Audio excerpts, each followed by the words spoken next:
I want to start by saying that we're living through a moment right now of grave peril. শুরুতেই বলতে চাই আমরা এখন এক গভীর বিপদের মধ্যে দিয়ে যাচ্ছি। মধ্যপ্রাচ্য জুড়ে আমরা দেখছি সংকটগুলো দ্রুত বাড়ছে এবং ক্রমেই বিপজ্জনকভাবে একে অপরের সাথে সংঘর্ষে জড়িয়ে পড়ছে। সীমান্ত পেরিয়ে সহিংসতার প্রতিধ্বনি ছড়িয়ে পড়ছে, মানুষ বাস্তুচ্যুত হচ্ছে, অর্থনৈতিক ধাক্কা বাড়ছে, মানবিক সহায়তার প্রয়োজন আকাশ ছোঁয়া হয়ে উঠেছে। নিরাপত্তা পরিষদের কাছে 3টি বিষয় উত্থাপন করব। প্রথমত, যেখানেই থাকুন সব বেসামরিক নাগরিককে অবশ্যই সুরক্ষা দিতে হবে। সবসময় এবং সব পক্ষকে সতর্ক থাকতে হবে যেন বেসামরিক মানুষ এবং বেসামরিক অবকাঠামো, হাসপাতাল, জ্বালানি স্থাপনা ক্ষতিগ্রস্ত না হয়। একই সাথে মানবিক সহায়তা কর্মীদের সুরক্ষা নিশ্চিত করতে হবে এবং আমাদের চলাচল সহজ করতে হবে।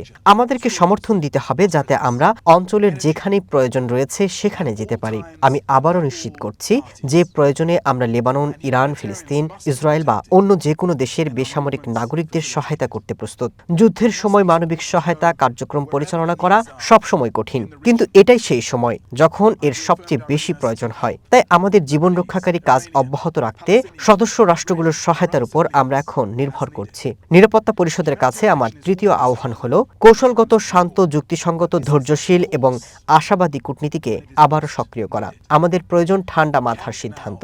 যখনই আপনারা দেখবেন শক্তিধররা জাতিসংঘকে আক্রমণ করছে, তখন নিজেকে প্রশ্ন করুন, জাতিসংঘকে দুর্বল করে তারা কি লাভ করতে চায়? মানবিক সহায়তা কর্মীরা ক্রমেই হামলার লক্ষ্যবস্তু হয়ে উঠেছেন। শুধু আজই আমার আরও 3 জন মানবিক সহকর্মী সুদান, ডিআরসি এবং লেবাননে দুঃখজনকভাবে নিহত হয়েছেন। হরমুজ প্রণালী নিয়ে আমি সত্যি উদ্বিগ্ন। খাদ্যের দাম, জ্বালানির দাম, যেমন আপনি বললেন, সারের দামও বেড়েছে। আমি আশঙ্কা করছি আরও উত্তেজনা বাড়লে অন্য সরবরাহের পথগুলো ক্ষতিগ্রস্ত হতে পারে। এসবের সরাসরি প্রভাব পড়েছে আমাদের মানবিক সহায়তা সরবরাহে, বিশেষ করে সাব সাহারান আফ্রিকার মতো গুরুত্বপূর্ণ প্রয়োজনীয় এলাকায়। তবে আরও বড় বিষয় হলো এসবের ফলে দাম বাড়ে এবং আরও বেশি মানুষ চরম প্রয়োজনের মধ্যে পড়ে যায়। তাই আমরা সব পক্ষের কাছে আহ্বান জানাচ্ছি যেন মানবিক সহায়তা পরিবহনের জন্য হরমুজ প্রণালী সহ সব পথ নিরাপদ রাখা হয়। একই সাথে আমরা সব পক্ষকে আহ্বান জানাচ্ছি যেন মানবিক সহায়তা সামগ্রীর জন্য বিশেষ ছাড় বা মানবিক অব্যাহতি নিশ্চিত করা হয়, যাতে আমরা সর্বোচ্চ প্রয়োজনের ভিত্তিতে,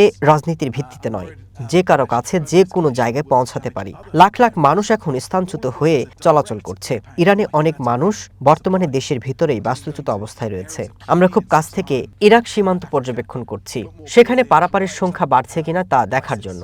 গতকাল রেড ক্রিসেন্টের সাথে কথা বলেছি যাতে ইরাকে প্রস্তুতিমূলক পরিকল্পনা থাকে। একই সাথে আমি আফগানিস্তান এবং পাকিস্তানে আমাদের মানবিক সমন্বয়কারীদের সাথেও কথা বলেছি, কারণ সেখানে এরই মধ্যে বিপুল সংখ্যক বাস্তুচ্যুত মানুষ রয়েছেন।